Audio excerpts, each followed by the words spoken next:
हिमाचल प्रदेश में बीजेपी ने मारी बाजी। एक बार फिर से हिमाचल में कांग्रेस सत्ता में आई। हिमाचल प्रदेश की बात जब भी होती है तो फ्रेम में यही दोनों पार्टीज रहती हैं, क्योंकि हिमाचल उन राज्यों में से एक है जहां बीजेपी और कांग्रेस के अलावा और कोई पार्टी कुछ खास नहीं कर पाई है। लेकिन क्या आप जानते हैं कि हिमाचल प्रदेश में बीच बीच में कितनी पार्टियां अस्तित्व में आईं और कितनी पार्टियों ने अपनी किस्मत आजमाई? नहीं जानते तो कोई बात नहीं, अब जान जाएंगे, क्योंकि आज बात करेंगे इसी पर। नमस्कार, मेरा नाम स्वर्ण और आप देख रहे हैं अनकट। हिमाचल में असेंबली इलेक्शन होने वाले हैं। वहां डायरेक्टली दो पार्टीज कांग्रेस और बीजेपी के बीच जो है वो लड़ाई बताई जा रही है। लेकिन ये अभी की ही बात नहीं है। हिमाचल में कभी भी इनके अलावा और कोई पार्टी कुछ खास नहीं कर पाई है।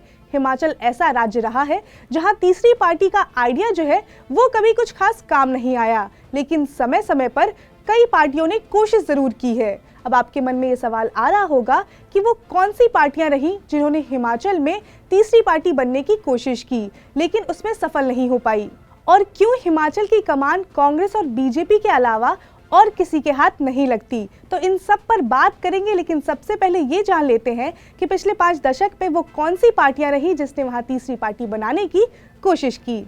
तो सबसे पहले बात करते हैं लोकराज पार्टी की, जिसे 1967 में ठाकुर सेन नेगी और जय बिहारी लाल खाजी ने मिलकर बनाया था। लोकराज पार्टी ने 1971 के लोकसभा चुनाव और 1972 के हिमाचल विधानसभा चुनाव में पार्टिसिपेट किया था। 1972 के हिमाचल विधानसभा चुनाव में पार्टी ने अपने 16 कैंडिडेट्स को मैदान में उतारा था, जिसमें से 2 को जीत मिली थी। इसके बाद पार्टी वहां पर कुछ खास कर नहीं पाई। मीडिया रिपोर्ट्स की माने तो उसके बाद 1990 में जनता दल हिमाचल में अस्तित्व में आई, जिसकी अगुवाई रामलाल ठाकुर और मेजर विजय सिंह मनकोटिया ने किया था।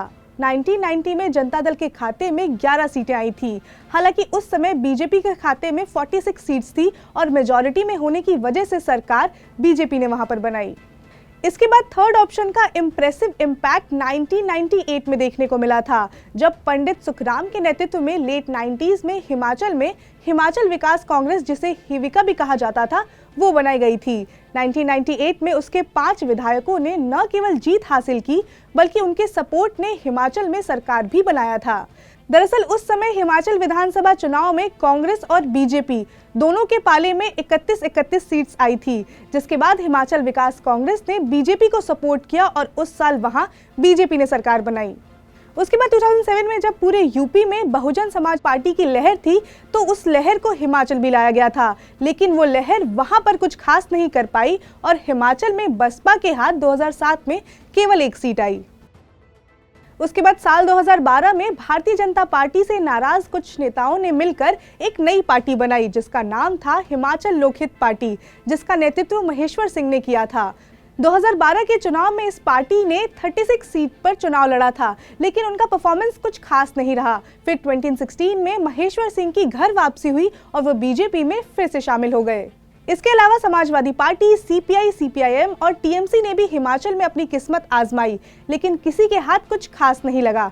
हालांकि इन सब के बीच 2017 में सीपीआई और सीपीआईएम की परफॉर्मेंस जो थी वो थोड़ी बेहतर जरूर हुई। 1993 के विधानसभा चुनाव के बाद 2017 में पार्टी के हाथ सीट जरूर आई थी। तो समय समय पर हिमाचल में थर्ड फ्रंट ने अस्तित्व में आने की कोशिश तो जरूर की, लेकिन वहां कुछ खास कर नहीं पाई। अभी हिमाचल में विधानसभा के चुनाव होने हैं। अब देखना ये होगा कि इस बार कौन वहां पर बाजी मारेगा। खैर, जो भी होगा हम आपको अपडेट देते रहेंगे। जुड़े रहिए अनकट के साथ। इसके साथ ही अगर आपको ये वीडियो पसंद आई हो तो लाइक करें, शेयर करें, सब्सक्राइब करें अनकट को।